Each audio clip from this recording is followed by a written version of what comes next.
Hi everyone, I'm Meena Murugappan. I'm Director for Product Strategy and Innovation.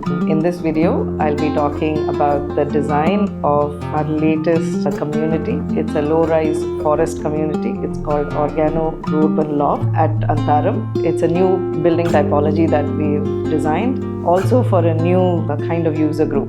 Over the last few years, actually 3 decades of design, and especially in the last 10 years of design and developing eco-communities, we started noticing a single unique user group that was not specifically age-based. They were actually more personality-based, in the sense that, whether they are a 25-year-old or a 45-year-old or a 65-year-old, they have a tremendous zest for life. They're active in either in sport, culture, music, they're active professionals, and kind of starting to look at their life in a very new and rich way, and in a very vibrant way, wanting a community of like-minded people.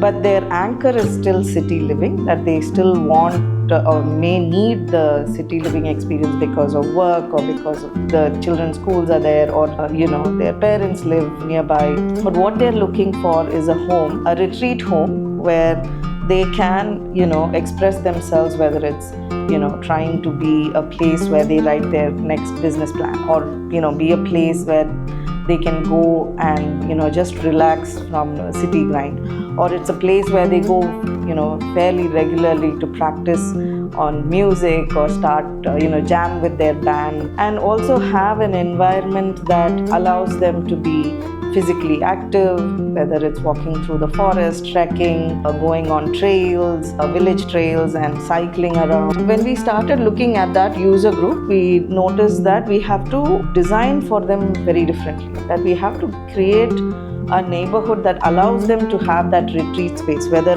it's to have their own me time, or if they're going with their partner, to have their own us time, or if they're wanting to meet like mine. So that's the starting point for Organo Rurban Lofts. And also what we did is, because we had this beautiful 6.5 acre property about 60 minutes from Gachibowli, the location itself of the site, not only have we programmed activities within the site, but also is placed such that there are quite a few interesting activities to engage in and around the site. If you're an avid cyclist, then there are village cycling trails available. If you're a walker or a jogger, there are village jogging paths available. If you like trekking, there is Anantagiri Hills in a very short ride away. There is a golf course, there is historic hamlets and little temples, in and around this place to explore. So, and another thing is, because this is a Rurban eco habitat, half of it is left for nature, and the other half is where we have spaces for the families. But even there, if you look at the architecture of the building, we've done it in a way that it feels like the building itself is part of the landscape. So there are 3 ways in which we've kind of made sure the presence of the building respects the natural form of the land, as well as integrates into the forest.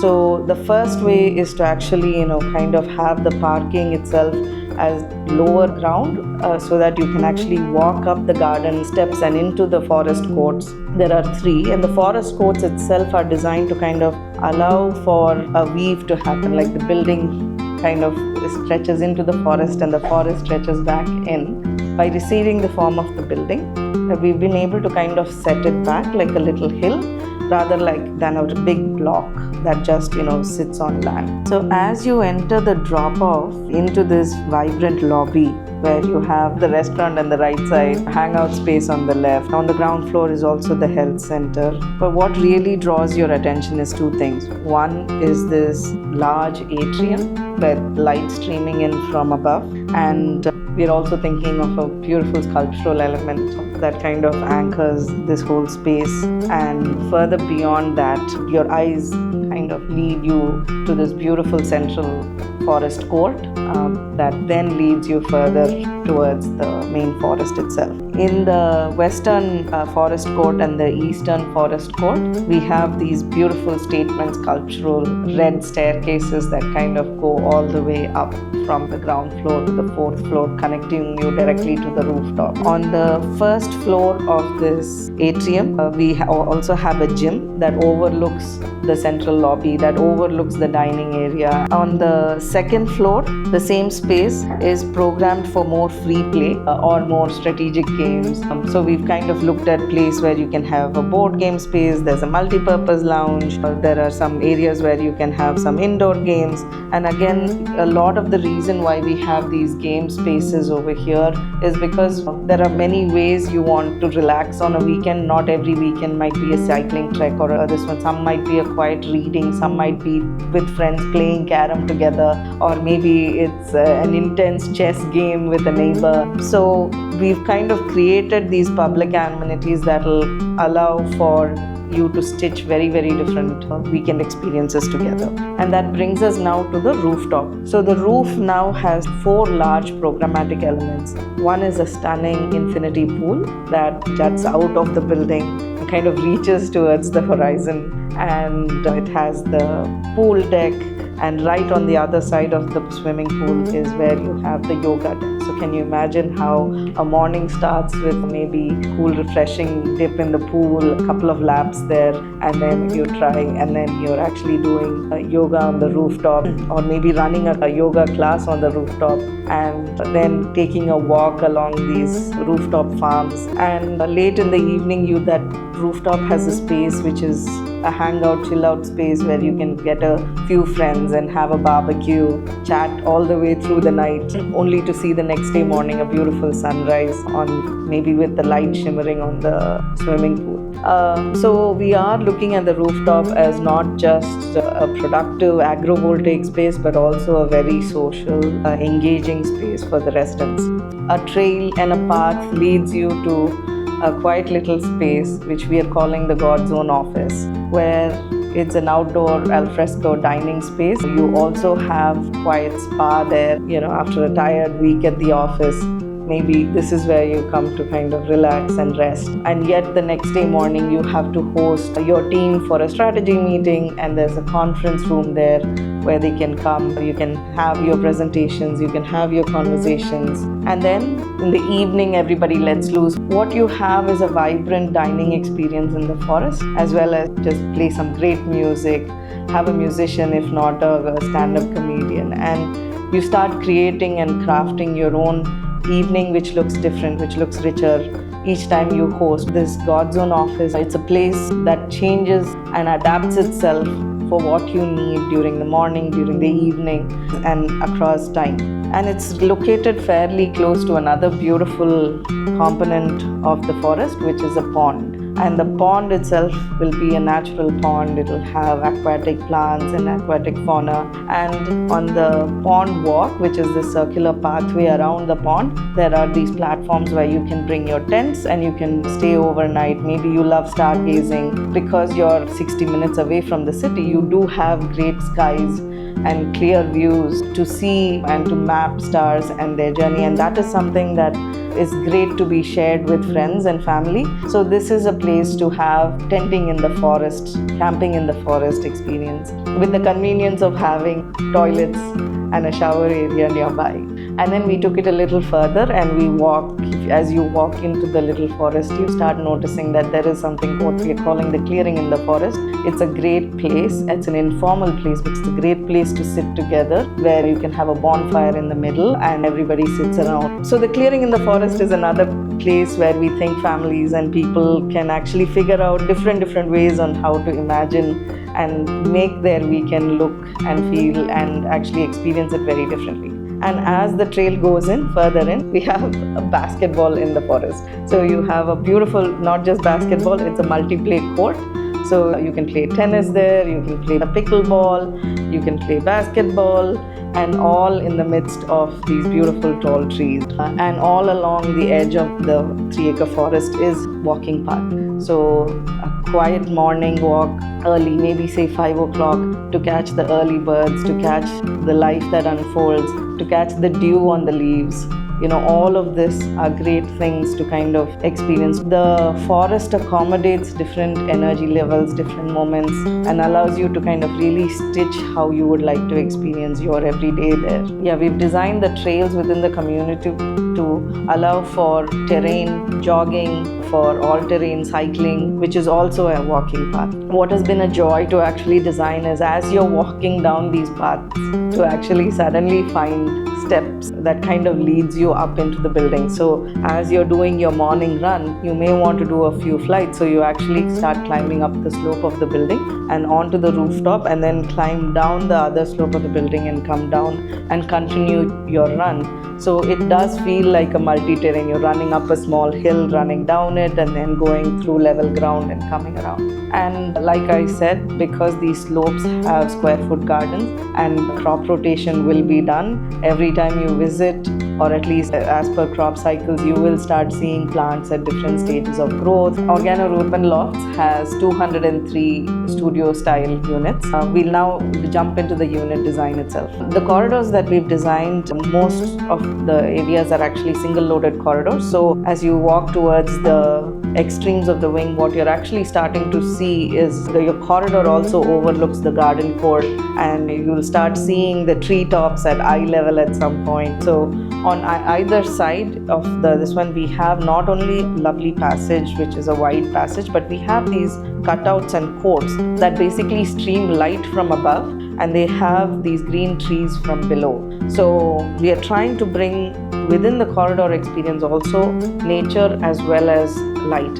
And then as you enter your home, the first thing that you're struck by is the expanse of the space. Because as you enter, your most dominant view is going to be this lovely, large, 18 feet wide glass sliding door that leads you into the balcony and which overlooks the beautiful forest. So with that, like the idea of having an outdoor living, even whether you're on the first floor, second floor, third floor, or fourth floor, is something that has been very key. And it's also the most inviting thing. What you want to do is leave behind your bags and shoes at the foyer and then walk straight, slide the door open, walk into the balcony, and maybe there are a couple of chairs and a coffee table where you sit down, put your feet up, and what you're watching is the sun setting under behind the trees, the birds starting to roost, and the night sky starting to open, and the stars starting to come out. Coming back to the foyer, closer, what we've done is we've kind of created this space so it allows multiple users, multiple members within the family to use the spaces differently.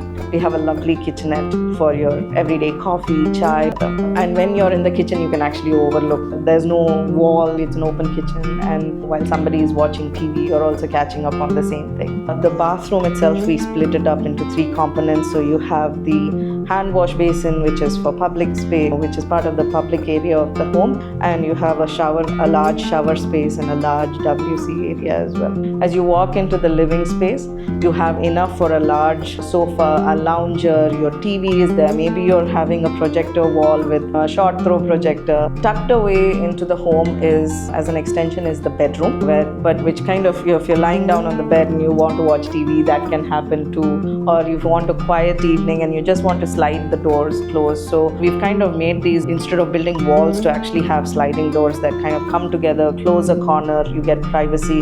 You do another sliding door on this side, and then you have privacy in the dressing area or your dressing table. So the home is designed for open living to kind of really let every space flow. But if you do need privacy and if you do need a quieter environment, the balcony is an outdoor living room it's almost 8 feet by about 19 feet. It's a very large living space.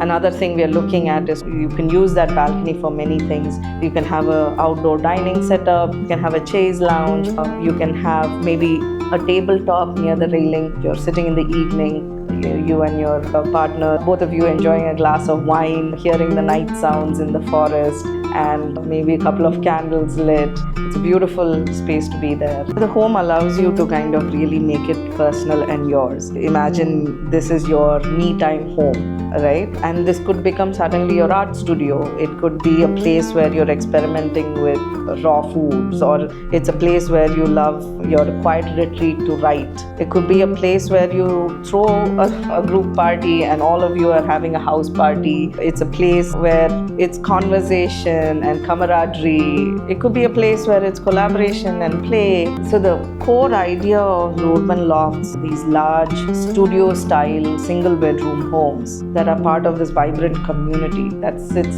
alongside a forest. The reason we put this together is to become a retreat home, like an extension of your city home, but something that is always there for you every weekend. You're not planning your holidays, you're not scheduling, you're not doing bookings and things like that. You have this home, this is your home, this is an extension of your city home, this is your retreat space, whether it's a weekend, whether it's 4 days in a week you want to work from here or play from here or live from here. This becomes your sabbatical space. This is a place where you go and you can be yourself in your skin. It represents you, your energy. It allows you to choose and curate your everyday, how you would like to indulge in the moment. And I think that is something that we've tried to achieve through design. Throughout the building, we've kind of kept a few conveniences for the homeowners. We have a convenience store at the lower ground. You've forgotten your toothbrush, or you want an extra loaf of bread, or you just wanted to pick some candles for a birthday cake. So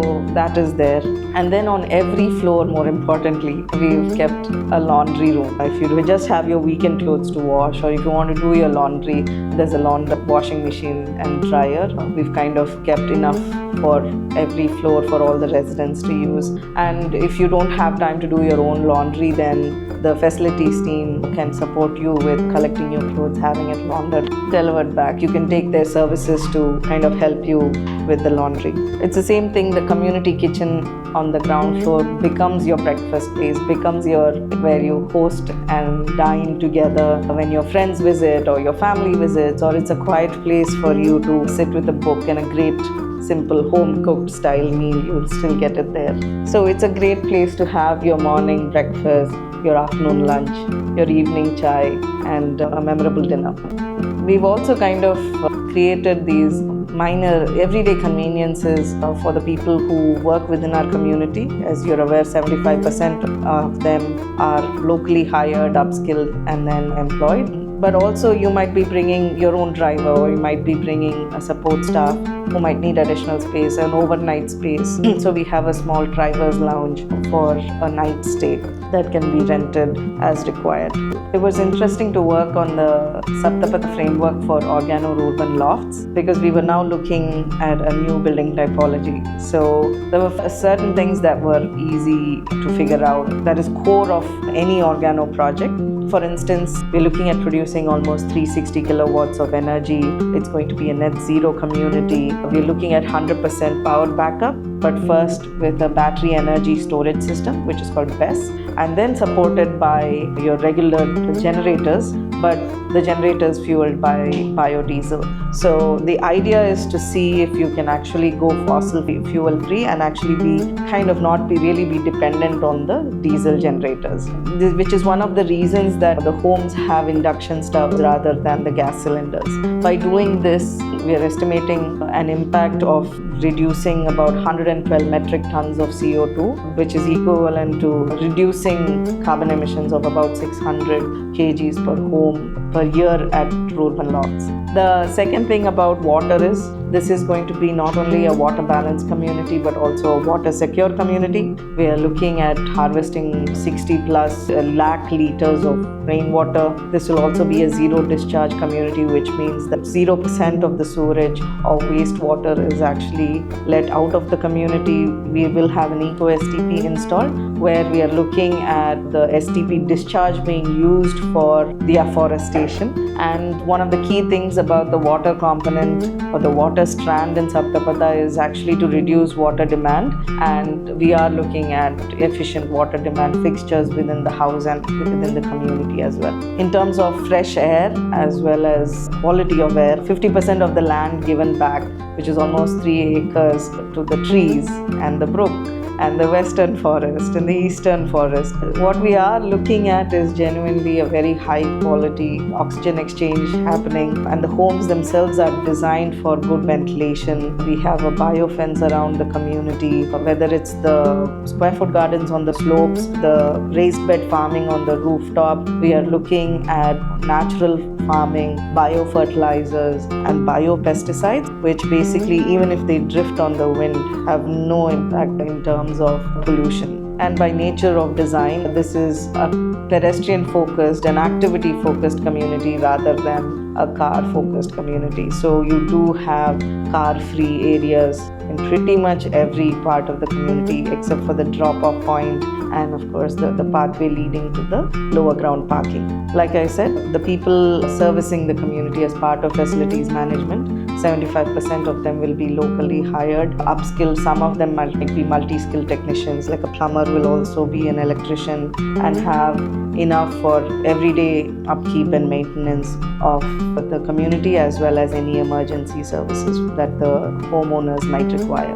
In terms of the earth strand, the first thing that we've done, recover and reuse of the topsoil. So we've made sure that the topsoil is removed and reserved prior to construction commencing. Idea is to reserve the topsoil and reuse after construction is complete, and also as part of the terrain structure of the land, use it to advantage and also use it for trenching and contour trenching and have slight contours for trees so that we can limit soil erosion. There will be a few vermicompost pits as well, and of course a waste management yard just to ensure segregation, which is done at home level, also has a place to kind of be processed and managed. A lot of the wet waste will go back into composting and into the forest grounds, and of course the dry waste will be given to selected recyclers. So we are looking at people who might be interested to know more about this project, especially the user group. If you are interested to be part of our user research, please reach out to us.